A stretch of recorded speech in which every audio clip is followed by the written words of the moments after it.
மாணவர்கள் அனைவருக்கும் இனிய காலை வணக்கம். மாணவர்களே, நாம் இப்பொழுது தமிழ் காணொளி வகுப்பில் இணைந்துள்ளோம். நாம் சென்ற காணொளி வகுப்பில் இயல் 3 அறிவியலால் ஆள்வோம் என்ற செய்யுள் பகுதிக்கான வினா விடை குறித்து பார்த்தோம். இன்றைய காணொளி வகுப்பில் இயல் 3 கணியனின் நண்பன் என்ற உரைநடை பகுதியை நாம் பார்க்கவிருக்கிறோம். இந்த உரைநடை பகுதியில் ரோபோக்கள் என்னென்ன வேலைகள் செய்கின்றன, எப்படிப்பட்ட இடங்களில் வேலைகள் செய்கின்றன, ரோபோக்களின் வரலாறு குறித்து நாம் பார்க்க போகிறோம். கணியனின் நண்பன் உரைநடை உலகம். நுழையும் முன் எல்லாம் எந்திரமயமாகி வருகிற காலம் இது. மனிதர்கள் தாங்கள் செய்யும் செயல்களை எந்திரங்களை கொண்டு செய்யும் வகையில் பலவற்றை உருவாக்கி வருகிறார்கள். மனிதர்கள் செய்ய முடியாத பணிகளையும் எந்திரங்கள் செய்கின்றன. இன்றைக்கி இருக்கக்கூடிய காலகட்டத்தில், இன்றைக்கி இருக்கக்கூடிய அறிவியல் தொழில்நுட்ப வளர்ச்சியில் எல்லாமே எந்திரமயமாக மாறி வந்துட்டுருக்குது. மனிதர்கள் நம்மளால் முடிஞ்ச செயல்களையும் அவங்களால முடியாத வேலைகளையும் இந்த ரோபோக்கள் செய்குதுங்களாம். அது மட்டும் இல்லாமல் வீடு, அலுவலகம், தொழிற்சாலை, மருத்துவமனை என்று பல இடங்களிலும் எந்திரங்கள் பணியாற்றுகின்றன.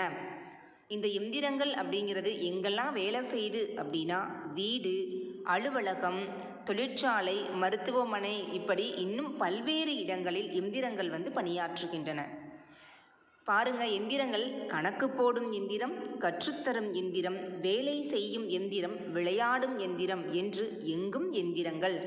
எந்திரங்கள் பார்த்தோம்னா கணக்கு போடுறதுக்கு, நமக்கு பாடம் சொல்லி கொடுப்பதற்கு, வேலைகள் செய்வதற்கு, விளையாடும் எந்திரம், இப்படி எங்கு பார்த்தாலும் ஒரே எந்திரமயமாக காட்சியளிக்கிறது. எந்திர உலகில் நுழைவோம், எல்லாவற்றையும் கற்போம். அதனால் மாணவ செல்வங்களே, வாருங்கள், நாமும் எந்திர உலகத்திற்குள் நுழையலாம். எல்லா விதமான தகவல்களையும் நாம் தெரிந்து கொள்வோம். இப்போ என்ன அப்படின்னா, இந்த பாடத்தில் உங்களை மாதிரியே பள்ளி படிக்கக்கூடிய கணியன் அப்படின்ற மாணவன் பள்ளி முடிஞ்சு வீட்டுக்கு வர்றான். வந்தவொடனே புதுசாக ஒரு உருவத்தை பார்க்குற மாதிரியும், அந்த உருவம் குறித்த தகவல்களை அதே எந்திரத்துக்கிட்ட கேட்டு எல்லா தகவல்களையும் இவன் தெரிஞ்சுக்கிறான். வாங்க அந்த தகவல்களை நாம் பார்க்கலாம். கணியன் பள்ளி முடிந்து வீடு திரும்பினான். அழைப்பு மணியை அழுத்தினான். யார் அங்கே? வீட்டிற்குள் புதிய குரல். அதை கேட்டு திகைத்தான். யாருடைய குரல் இது? அம்மாவின் குரல் போல இல்லையே, சிந்தித்தான். அப்போது கதவு திறந்தது. உள்ளே நின்றிருந்த உருவத்தை பார்த்ததும் அவனுக்குள் வியப்பு. உங்களை மாதிரி பள்ளியில் படிச்சுட்டு இருக்கக்கூடிய கணியன் அப்படின்ற ஒரு மாணவன் தனது பள்ளி நேரம் நிறைவடைந்து வீட்டுக்கு போகிறான். எப்பவும் போல் அழைப்பு மணி என்றால் காலிங் பெல் அப்படின்னு சொல்வோம். அழைப்பு மணியை அழுத்துகிறான். அழைப்பு மணியை அழுத்திய பொழுது யார் அங்கே? வீட்டுக்குள்ளேருந்து ஒரு புதிய குரல் கேட்குது. இப்போ நம்ம டெய்லியும் வீட்டுக்கு போகும்பொழுது தினசரி பார்த்தோம்னா அம்மா, அப்பா, தாத்தா, பாட்டி அவர்களுடைய குரல் நமக்கு ஏற்கனவே தெரியும். இது புதிய ஒரு குரலாக இருந்தனால கணியன் ரொம்ப யோசிக்கிறான். யாருடைய குரலாக இருக்கும் இது? ஆனால் அம்மாவோட குரலாக இல்லையே. திடீர்னு கதவு திறந்தது. கதவு திறந்த உடனே உள்ள ஒரு உருவம் நின்று கொண்டிருக்கிறது. அதை பார்த்தவுடன் கணியனுக்கு ஒரே ஆச்சரியம். கணியன், வணக்கம், உள்ளே வா என்றது அவ்வுருவம். கணியன் சற்று பயத்துடன் தயங்கி நின்றான். அப்போது அங்கு வந்த அவனுடைய அம்மா, கனியா, ஏன் அங்கேயே நிற்கிறாய்? பயப்படாதே, உள்ளே வா என்றார். இப்படி கதவு திறந்த உடனே உள்ளே நின்று கொண்டிருந்த உருவம் என்ன சொல்லுது அப்படின்னா, கணியன் வணக்கம், உள்ளே வா அப்படின்னு அழைக்குது. கணியன் கொஞ்சம் பயத்தோடு நின்றுட்டுருக்குறான்.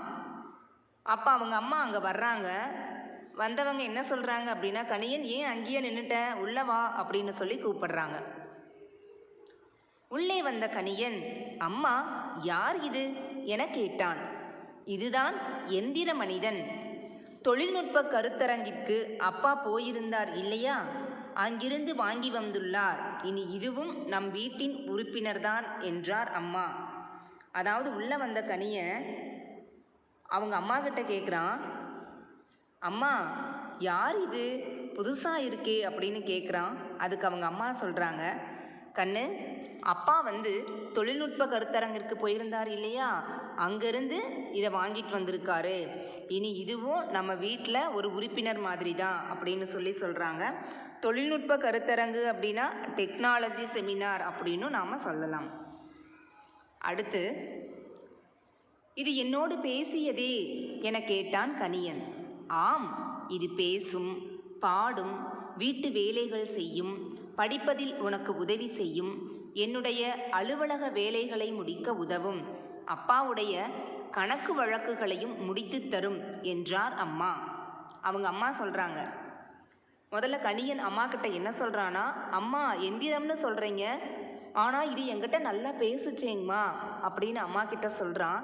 அதுக்கு அம்மா சொல்கிறாங்க, ஆமாம் கனியா, இந்த எந்திரம் நல்லா பேசும், நல்லா பாட்டு பாடும், வீட்டு வேலைகளை எல்லாம் நல்லா செய்யும், அது மட்டும் இல்லை படிப்பதில் கூட உனக்கு நிறைய உதவி செய்யும், என்னுடைய அலுவலக வேலைகளை எல்லாம் முடிச்சு கொடுக்கும், அப்பாவுடைய கணக்கு வழக்கெல்லாம் இருந்ததுன்னா அதையும் முடித்து தரும் அப்படின்னு அம்மா சொல்கிறாங்க.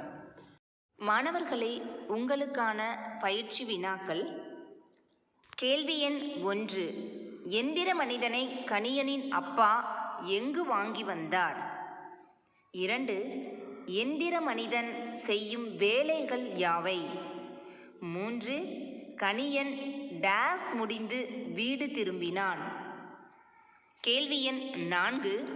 நம் வீட்டின் உறுப்பினர் என்று கணியனின் அம்மா யாரை கூறினார்? கேள்வி எண் 5. எந்திரங்கள் பணியாற்றும் இடங்கள் யாவை? மாணவ செல்வங்களே, இந்த கேள்விக்கான பதிலை நீங்கள் குறிப்பு ஏட்டில் அல்லது வகுப்பு ஏட்டில் எழுதி வைத்து கொள்ளவும். இந்த காணொளியை நன்கு கவனித்து பின்பு இந்த கேள்விக்கான பதிலை நீங்கள் எழுத வேண்டும். நன்றி மாணவர்களே. மீண்டும் அடுத்த காணொளியில் நாம் சந்திக்கலாம்.